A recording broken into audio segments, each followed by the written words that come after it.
Bonjour, je suis Marie Dorion, la psychologue du réseau LARCEP et aujourd'hui nous nous retrouvons pour un podcast vidéo qui va concerner les aspects psychologiques de l'annonce du diagnostic de CEP. Si vous avez des questions, n'hésitez pas à me les adresser directement par mail ou en commentaire sous la vidéo. Tout patient se rappelle avec précision le contexte dans lequel il a appris ou parfois deviné sa maladie chronique. On sait qu'il n'y a pas de bonne recette pour annoncer cette maladie, mais en revanche, on sait qu'il y a des erreurs à éviter, car une carence, voire une mauvaise information au début de la maladie peut grandement influencer le pronostic ultérieur et va surtout conditionner l'adhésion à la prise en charge. Certaines métaphores sont fréquemment utilisées par les patients pour décrire l'annonce. Ça peut être un coup de massue, un tsunami, un coup de tonnerre dans un ciel serein ou encore une épée de Damoclès qui vient se poser au-dessus de sa tête. Ces métaphores témoignent de la violence de l'événement, de cet événement de vie pour la personne. Il n'y a pas de bonne ou de mauvaise réaction à cette annonce. Euh, on sait que le diagnostic peut être un choc, comme on l'a vu à travers ces métaphores, un choc d'une certaine violence, surtout que la maladie survient de manière imprévue le plus souvent et subie dans tous les cas. Euh, Parfois, certains patients peuvent évoquer un certain soulagement, notamment quand il y a une notion d'errance diagnostique pendant plusieurs mois, voire plusieurs années, que les symptômes, notamment invisibles, ont été expliqués sous un versant plutôt psychologique. Finalement, de poser le diagnostic à un moment donné, ça va permettre de mettre du sens aux symptômes qui sont ressentis, peut-être de les comprendre, de les expliquer et surtout finalement donner l'espoir de trouver d'un moyen d'y pallier ou d'en être soulagé. Parfois certains patients peuvent nous dire je suis soulagée parce que je ne suis pas fou ou je ne suis pas folle. Ce diagnostic, il vient également permettre la validation donc, du vécu et du ressenti de la personne, comme on vient de l'évoquer. En revanche, il induit des incertitudes quant à l'avenir, à l'évolution de la maladie, surtout quand on connaît l'importante variabilité interindividuelle des symptômes. Donc, chaque personne peut avoir des symptômes différents à des degrés différents. L'âge de l'annonce diagnostique est aussi primordial. On le sait, dans la sclérose en plaques, c'est souvent un âge jeune où l'éventualité même d'une maladie n'est absolument pas considérée. Ça va remettre en question l'avenir, engendrer des difficultés à se projeter et va se créer une ambivalence entre la nécessité de voir au jour le jour, de pas trop se projeter, surtout pas trop négativement, mais de pouvoir envisager l'avenir quand même en anticipant un minimum. C'est finalement trouver le juste équilibre et ce n'est vraiment pas facile. Ce qu'il est certain, c'est qu'il existe une véritable rupture entre l'état antérieur et l'état actuel, puisque la personne va acquérir le statut de malade. Ce diagnostic va également confronter à la réalité de la mort. Alors c'est quelque chose dont on a tous conscience dans le quotidien, mais sur le plan psychologique, envisager notre propre mort est très difficile. Donc c'est une question qu'on a tendance à éluder dans notre quotidien. Et finalement, à l'annonce de la maladie, cette question-là est remise vraiment au premier plan. Alors même si on ne meurt pas de la CEP, mais cette annonce nous confronte quand même à cette réalité-là. D'autant plus qu'on sait qu'une maladie chronique aura des conséquences négatives à la fois pour son état de santé, mais aussi pour sa qualité de vie et son bien-être. Dans l'annonce diagnostique, on peut inclure donc l'annonce que le médecin fait au patient, mais également l'annonce que le patient se fait à lui-même. C'est finalement la première étape de l'adaptation, mais ça on y viendra un petit peu après. Et on peut aussi distinguer donc l'annonce du patient à autrui. Alors il faut que du coup le patient ait pu s'annoncer d'une certaine manière ce diagnostic avant de pouvoir l'annoncer à autrui. Et ces annonces à autrui, elles vont avoir des modalités différentes.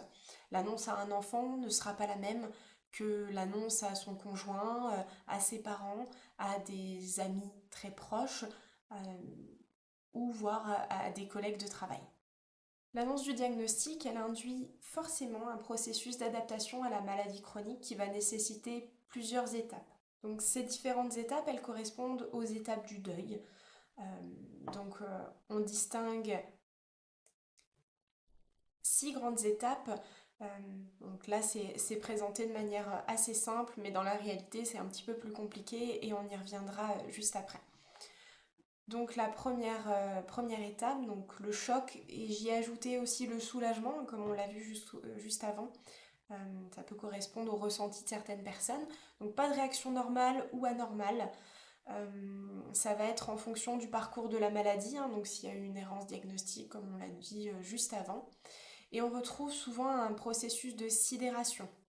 C'est un blocage total, une anesthésie des affects. Finalement, la personne va être complètement bloquée à l'annonce. Souvent, les patients peuvent nous dire, une fois que le neurologue a prononcé le mot CEP, je n'entendais plus rien. On peut parler de surdité émotionnelle, tellement cette annonce est brutale et choquante. Parler d'un événement de vie majeur dans la vie du patient, mais ça peut être aussi parfois considéré comme un événement traumatique.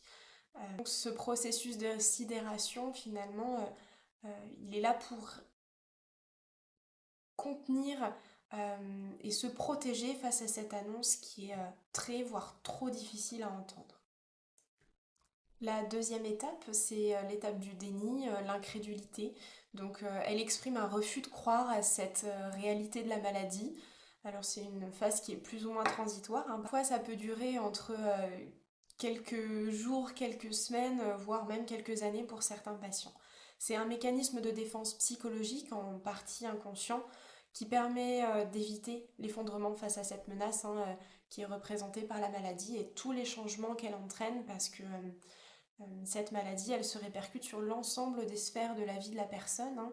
Donc le travail, la famille, les amis, la sphère sociale, euh, mais aussi la sphère personnelle, et on le verra juste après, même la sphère identitaire. La troisième étape, c'est une étape de révolte et de désorganisation, on pourrait appeler ça comme ça. C'est une prise de conscience progressive de la maladie, de ses conséquences, mais aussi des pertes qui sont entraînées. Et là, on va retrouver des émotions de tout ordre: confusion, désorientation, incompréhension, colère, sentiment d'injustice, de culpabilité, de honte, de tristesse, un désintérêt. Ça peut parfois conduire à un vécu dépressif, donc avec un moral qui est plutôt bas et qui témoigne finalement de l'importance des processus psychologiques euh, qui sont en train d'être vécus par le patient. Donc toutes ces émotions, elles sont normales. Ça, c'est important de pouvoir le dire. Euh, Il n'y a pas d'émotions positives ou négatives.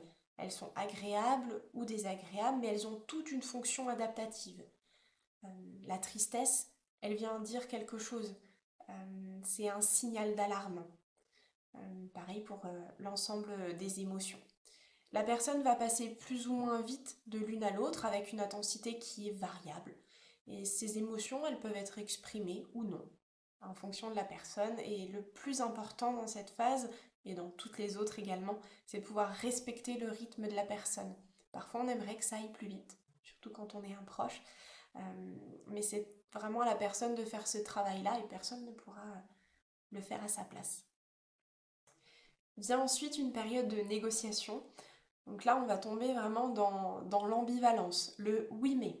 Oui, je suis malade, mais je refuse le traitement, ou une partie du traitement. Oui, je suis malade, mais hors de question de faire de la kiné. Oui, je suis malade, mais... Voilà, c'est vraiment cette ambivalence où on sent que progressivement, la réalité de la maladie est en train d'être intégrée, mais qu'on essaye encore de négocier avec celle-ci. La cinquième étape est l'étape de la réflexion et par opposition à l'étape de révolte, on parlait de désorganisation, là on va plutôt être dans la réorganisation. C'est pouvoir s'adapter progressivement à sa nouvelle vie, faire l'inventaire de ce qui a été perdu, mais aussi, et là on commence à sentir du coup l'adaptation à la maladie, ce qui a été acquis. Parfois des nouvelles compétences, des nouvelles connaissances, des relations. C'est faire un petit peu le bilan, tirer un trait sur ce qui n'est plus, définir de nouveaux objectifs, pourquoi pas de nouveaux centres d'intérêt. Et progressivement, on va commencer une redéfinition des valeurs et des priorités de vie. Donc, avec la maladie qui est là, voilà, je ne pourrai pas guérir, je ne pourrai pas l'enlever. Eh bien, qu'est-ce qui est important pour moi aujourd'hui? Comment j'ai envie de considérer ma vie? On va venir rechercher du sens aussi, une signification à la maladie. Et c'est un petit peu le compromis entre ce qui aurait pu être et ce qui est finalement. Et enfin, la dernière étape vers laquelle l'ensemble des patients atteints de maladies chroniques essayent d'arriver, c'est cette étape de l'acceptation. Je parlerai plutôt volontiers d'adaptation dans le sens où je ne sais pas s'il est vraiment possible d'accepter. Ce serait être d'accord avec et on se passerait bien d'une maladie chronique quelle qu'elle soit. Donc je parlerai plutôt d'adaptation. Et cette étape de l'adaptation, finalement, c'est intégrer la maladie et se réorganiser sur le plan identitaire. Réussir à lâcher prise, se construire une nouvelle image de soi, se projeter dans l'avenir. L'idée d'une vie sans maladie est là abandonnée, le handicap est admis. Et c'est ce dépassement finalement qui va permettre de construire un avenir avec la maladie et un nouveau projet de vie. Alors ces étapes de l'adaptation à la maladie, je vous les ai présentées de manière très linéaire, hein, des étapes bien organisées, mais la réalité n'est pas du tout la même. Le vécu des différentes phases est très personnel et très différent d'une personne à une autre. Il peut y avoir des allers-retours entre les phases, c'est fonction notamment de la forme de la cèpe. On sait que une cèpe par poussée finalement va induire ce processus d'adaptation à chaque fois.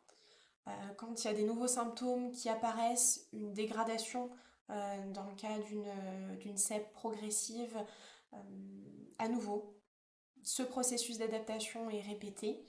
Quand il y a des événements de vie également, alors ça peut être un décès d'un proche, un changement de travail, tout événement de vie finalement qui vient induire la nécessité d'une nouvelle adaptation. Et on sait que cette adaptation, elle va également être dépendante de l'importance qui est accordée aux pertes. Alors je vais prendre un exemple peut-être un petit peu grossier, mais je trouve qu'il illustre plutôt bien. Prenons l'exemple d'une personne qui a un travail manuel, pourquoi pas menuisier, et qui vient à perdre la sensibilité dans ses doigts, dans ses mains. Peut-être perdre aussi de la force de préhension. Donc là, l'adaptation, elle va être d'autant plus difficile puisqu'elle va induire peut-être un changement de travail et un nouveau processus de deuil, deuil de cette vie de la personne, de son métier.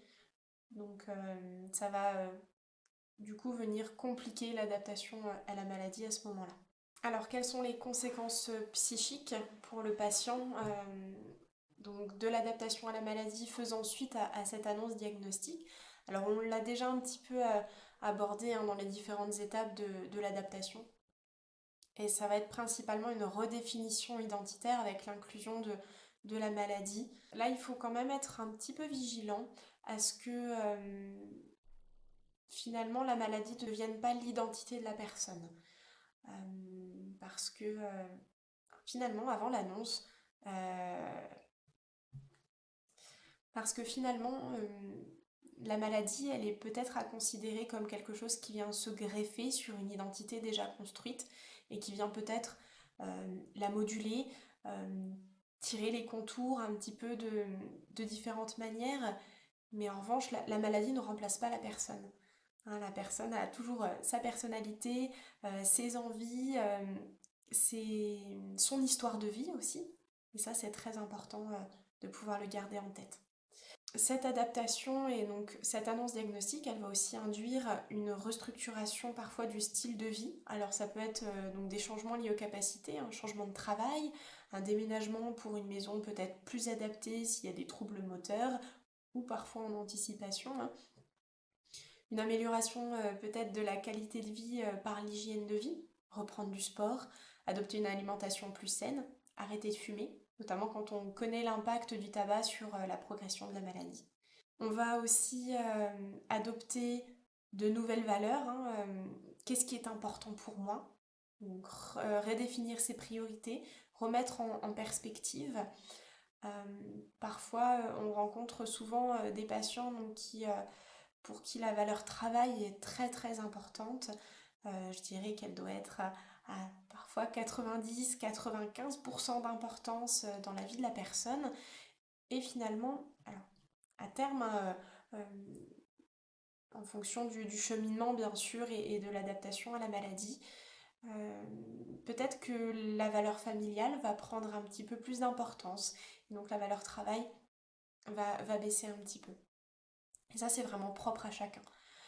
Et enfin, cette annonce diagnostique et donc ce processus d'adaptation va permettre l'adoption de nouveaux objectifs qui vont être peut-être plus adaptés aux capacités du moment. En revanche, rien n'est figé, hein. Ces conséquences psychiques, on va les retrouver à chaque moment, finalement, de la vie de la personne. Euh, où je vais là. Le style de vie, les valeurs, les objectifs vont pouvoir être réévalués continuellement dans l'histoire de la vie du patient. Il y a certains facteurs qui vont influencer ce processus d'adaptation, positivement ou négativement. Tout d'abord, il y a la personnalité, donc personnalité qui va se construire tout au long de l'existence et va continuer de se forger, et ce malgré la maladie. On sait qu'il y a certains traits de personnalité qui peuvent faciliter ce travail d'adaptation, notamment les personnalités consciencieuses, donc les personnes qui sont autodisciplinées, très organisées, qui vont chercher à bien accomplir ce qu'elles ont à faire, parviendraient plus facilement à s'adapter à la survenue d'une maladie chronique. Les personnes qui se montrent optimistes et qui se focalisent sur le présent également. En revanche, les personnes donc, qu'on peut appeler pessimistes et qui ont tendance donc, à vivre des émotions désagréables de façon persistante, ces personnes qui ont parfois tendance à ruminer, donc ça vient favoriser les pensées négatives, parfois de la dépression, un isolement également. Donc ça, c'est un trait de personnalité qui vient peut-être compliquer cette adaptation à la maladie. Dans ces facteurs, on retrouve également l'expression des émotions, donc qui va favoriser le processus d'adaptation, y compris lorsqu'il s'agit d'émotions désagréables. Alors l'idée, c'est pas de se laisser déborder complètement par ces émotions, mais d'en prendre conscience, de les reconnaître et de parvenir à les exprimer d'une manière ou d'une autre, et de peut-être ne pas les garder pour soi. Le soutien social, notamment le soutien familial, va favoriser aussi ce processus d'adaptation. On sait qu'un entourage compréhensif, aimant et aidant, finalement, va venir faciliter l'adaptation de la personne. Alors ça dépend bien sûr du fonctionnement intérieur de la famille, et donc on y reviendra un petit peu après avec l'impact de la maladie sur les proches, mais c'est un équilibre à trouver. Puis l'évolution de la maladie, hein, comme on l'a cité un petit peu plus tôt, va également moduler l'adaptation. Donc une personne qui va présenter une cèpe par poussée et qui récupère peut-être à 100% ou en tout cas en grande partie après les poussées, va peut-être s'adapter plus facilement. Personne qui garde des séquelles importantes d'une poussée. Les compétences sociales peuvent également être un facteur d'adaptation. Donc il est essentiel d'initier, de maintenir des relations, qu'elles soient sociales, amicales, euh, parce que ça peut agir comme un soutien émotionnel, matériel, parfois financier, et ça va faciliter la vie au quotidien de la personne. Enfin, j'évoquerai donc comme facteur d'adaptation la qualité de la relation avec les soignants. Alors soignants au sens large, hein, ça peut être les médecins, mais aussi les paramédicaux qui entourent le patient. Finalement, les professionnels vont, dans l'idéal, représenter un point d'ancrage et un point de repère, tant sur le plan matériel qu'émotionnel, et devenir une personne ressource, ce qui va venir rassurer bien entendu le patient. Voilà, si j'ai un problème, je sais à qui m'adresser. Qu'en est-il des proches? Sont-ils également concernés par cette annonce? Les membres de l'entourage vont traverser exactement les mêmes étapes de l'adaptation que les patients. L'annonce de la maladie, elle va entraîner une redistribution, une redéfinition des rôles au sein de la cellule familiale. Le proche devient un aidant. Alors, j'ai volontairement mis des guillemets au terme d'aidant, puisqu'on se rend compte dans l'accompagnement qu'on peut faire au quotidien auprès des patients et des proches, que finalement, les aidants ne se considèrent pas comme aidants. J'ai souvent ce retour de je suis pas son aidant, je suis son conjoint, je suis sa conjointe, son partenaire. Le proche va apporter son soutien émotionnel, matériel, financier, informatif. Parfois, il peut aider pour des soins d'hygiène, dans les démarches administratives, la gestion de la vie sociale, dans les activités domestiques. Il convient d'être attentif au risque d'épuisement de l'aidant, qui est une réalité, d'où l'intérêt d'accompagner à la fois les patients et leurs proches dans ce processus d'adaptation à la maladie. L'annonce du diagnostic, elle va remettre en question le fonctionnement familial antérieur. Il va falloir trouver un nouvel équilibre, proposer de l'aide sans faire à la place, laisser de l'autonomie sans que cela soit pris pour de l'indifférence. Et la réussite de cette adaptation à ces grands changements va reposer sur le respect des places de chacun et surtout des souhaits et des capacités de chacun. L'important, c'est de pouvoir communiquer sur cette nouvelle organisation. Et il ne s'agit pas de changer l'organisation familiale du tout au tout. Et chaque famille va avoir son nouveau fonctionnement en fonction de son histoire de vie également, des personnalités de chacun. Et il n'y a pas de règle. Les réactions émotionnelles des proches, finalement j'aurais pu reprendre la diapo concernant les patients et la mettre également pour les proches parce qu'ils vont vivre exactement les mêmes émotions, les mêmes sentiments. Donc le proche va pouvoir ressentir de la colère, de la frustration, également un sentiment d'injustice, parfois de la culpabilité de prendre du temps pour soi, qui peut se traduire parfois par une surprotection qui vient du coup dévaloriser l'image du patient. L'important, c'est de communiquer, d'expliquer les symptômes et notamment leur caractère très fluctuant. Au besoin, se faire aider aussi par les professionnels, hein, nous, au réseau, alors que ce soit les infirmières, également moi-même ou même la neuropsychologue, on peut expliquer les symptômes s'il y a besoin, donc aux proches, même aux enfants.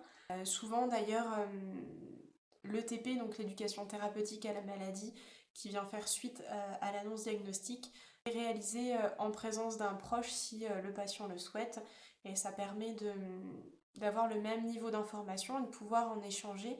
Et peut-être que chaque personne comprend aussi un peu différemment. Donc c'est important de pouvoir mettre en commun. Et de toute façon, la communication, elle va favoriser la compréhension mutuelle, atténuer l'anxiété, et c'est vrai qu'une explication franche est toujours préférable au non-dit.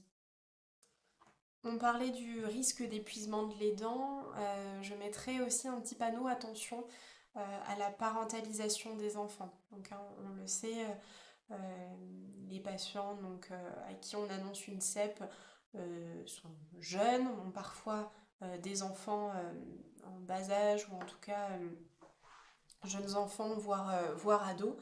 Et les changements de rôle parfois peuvent déclencher des responsabilités supplémentaires.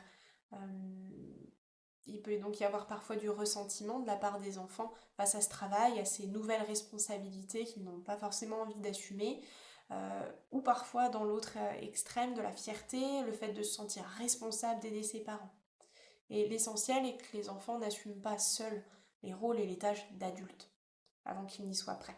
Tant sur le plan émotif d'ailleurs que de la maturité. Donc dans la première partie de ce podcast, on est parti du début, hein, donc de l'annonce diagnostique, pour balayer les différentes étapes que à la fois le patient va vivre, mais également ses proches. On a vu l'impact à la fois psychique, donc pour le patient, mais aussi pour les proches avec la réorganisation de la vie familiale. Donc maintenant, on va voir quelques conseils pratico-pratiques pour mieux s'adapter. On parlait juste avant de compréhension. La première chose finalement est de demander des informations et de trouver conseil. que ce soit pour vous ou pour vos proches. Alors là, plein de possibilités. Vous pouvez trouver des informations concernant la maladie auprès du corps médical paramédical, hein, votre neurologue, qui est l'interlocuteur privilégié concernant la CEP. Ça peut être aussi auprès de votre médecin généraliste, d'un médecin de médecine physique et de réadaptation, kiné, ergo, voilà, tous les professionnels médicaux et paramédicaux qui vous entourent. Au LORCEP, vous pouvez aussi trouver de l'information. Vous pouvez rencontrer les infirmières du réseau pour la reprise d'annonce. Elles vont prendre le temps, au travers d'un entretien, de revenir sur la maladie, ce que vous en avez compris, les questions peut-être qui sont restées en suspens, les symptômes, mais également les traitements. Donc, soit le traitement que vous a conseillé votre neurologue, soit pouvoir revenir vraiment sur les différents traitements proposés pour que vous puissiez faire un choix, le meilleur choix pour vous. Vous pouvez également donc rencontrer la psychologue du réseau pour vous permettre de verbaliser vos émotions, vos ressentis, d'autant plus si l'adaptation entraîne une déprime. C'est une possibilité d'obtenir une écoute attentive, neutre, sans jugement. Pourquoi pas trouver des outils pour gérer le quotidien, le stress associé. Et les proches, même s'ils sont très aidants, ne peuvent pas tenir ce rôle de psychologue. Souvent les patients me disent « ça je ne peux pas le dire à mon proche ». Donc c'est tout l'intérêt de l'échange avec le psychologue. Vous pouvez également rencontrer les assistantes sociales au réseau pour avoir les informations nécessaires à la redéfinition de vos objectifs de vie, l'aménagement du temps de travail, du poste de travail, l'aménagement de la maison, du véhicule, la réalisation des dossiers MDPH et pourquoi pas la mise en place d'aides si nécessaire. Toujours concernant le réseau, vous pouvez obtenir des renseignements sur notre site internet, notre page Facebook, mais également notre journal d'information donc trimestriel lors des conférences, des journées thématiques, mais également donc dans nos podcasts vidéo comme aujourd'hui. Vous pouvez d'ailleurs retrouver les 3 thématiques qui ont déjà été traitées, donc faire la différence entre vraies et fausses poussées, les démarches sociales et CEP et prise de notes. Donc vous pouvez les retrouver sur notre chaîne YouTube, ils sont disponibles en visionnage en continu et d'autres sont bien entendu à venir. Vous pouvez également obtenir du soutien et des informations auprès d'autres patients, par le biais par exemple des associations de patients, des groupes de parole, ou alors lors des rencontres pendant les événements et les différentes réunions. S'informer et échanger à propos de la sclérose en plaques peut venir soulager les incertitudes, les craintes, permettre de mieux comprendre les symptômes et donc aussi de mieux les expliquer. Alors, je dirais attention par contre aux informations qui sont distillées sur internet, sur certains groupes. Il est important de pouvoir prendre du recul sur ces informations, je dirais notamment et surtout concernant les traitements. L'interlocuteur de choix et de confiance reste pour ce sujet le professionnel de santé et notamment le neurologue. On l'a vu tout au début, hein, donc il y a une grande variabilité entre les personnes. Hein. Chaque personne a une CEP différente et il est important de pouvoir prendre du recul par rapport au discours d'autres patients. Une fois que vous avez obtenu des informations, une meilleure compréhension de la maladie, de ses symptômes et du quotidien, qu'est-ce qu'il est possible de faire d'autre? Déjà, je dirais se rendre acteur de sa prise en charge. Donc s'investir dans son suivi médical, pourquoi pas les séances de kiné. Être vraiment proactif. Cela permet de retrouver un sentiment de contrôle et d'efficacité qui est souvent mis à mal par la maladie. Il peut y avoir des démarches difficiles à entreprendre, donc n'hésitez surtout pas à vous faire aider pour vous permettre d'être réellement acteur. Il est également important de prendre du temps pour soi, s'accorder du temps pour penser, réfléchir, assimiler. Et je dis bien réfléchir, attention aux ruminations. Mais ça permet aussi de s'isoler temporairement, au besoin, en fonction des personnalités, cela peut être nécessaire, se ressourcer. Faire une pause dans le quotidien pour s'ancrer dans l'ici et le maintenant, ça permet aussi de se détacher des inquiétudes liées à l'avenir. Trouver des activités de bien-être pour s'y investir, ça permet aussi de faciliter l'adaptation et le quotidien avec la maladie. Donc une activité bien entendu adaptée qui ne confronte pas aux limitations pouvant être induites par la maladie parce que sinon ça vient impacter de façon négative l'estime de soi. Vous pouvez aussi utiliser comme stratégie la verbalisation des émotions, alors par différents biais. ça peut être l'écriture, le chant, la peinture, l'art de manière générale, ou alors toute autre stratégie qui vous viendrait en tête. Euh, j'ai souvenir d'une patiente qui me disait sortir en forêt ou sortir à l'extérieur et crier quand elle en ressentait le besoin. Ça peut être aussi verbalisé en le communiquant à ses proches, à d'autres patients ou à un professionnel. Une problématique importante qui est souvent soulevée par les patients, c'est la perte du sentiment d'utilité. Donc il est important de pouvoir la développer, donner du sens à sa vie pour que ce soit moteur dans le quotidien. Pourquoi pas s'investir dans une association quand cela est possible, à hauteur de ses moyens bien entendu. Trouver du sens à ce qui est fait dans son emploi ou même au sein de sa famille. Ça permet vraiment de renforcer l'image de soi, l'estime de soi et puis de venir contribuer aussi à la reconstruction identitaire. Donc finalement, l'identité a été un petit peu grignotée par l'annonce de cette maladie et on va venir la reconstruire. Et enfin, vous l'aurez compris à travers, je pense, mon discours tout au long de ce podcast, il est important d'éviter de se comparer aux autres patients. Chaque CEP est différente, chaque façon de vivre la maladie est également propre à chacun, en fonction des expériences de vie, de l'histoire personnelle, de nombreux facteurs. Et nous avons souvent une représentation biaisée d'autrui, qui montre aussi ce qu'il souhaite montrer. Et la réalité est souvent bien différente. Donc voici quelques conseils pour vous permettre de mieux vous adapter à ce chamboulement et l'annonce de la CEP. Bien entendu, ce n'est pas une liste exhaustive, hein. N'hésitez pas d'ailleurs à nous partager peut-être sous la vidéo vos stratégies pour mieux vous adapter, qu'est-ce qui vous aide dans le quotidien. Le réseau LORCEP propose différentes ressources pour vous permettre de mieux vous adapter sur le plan psychologique.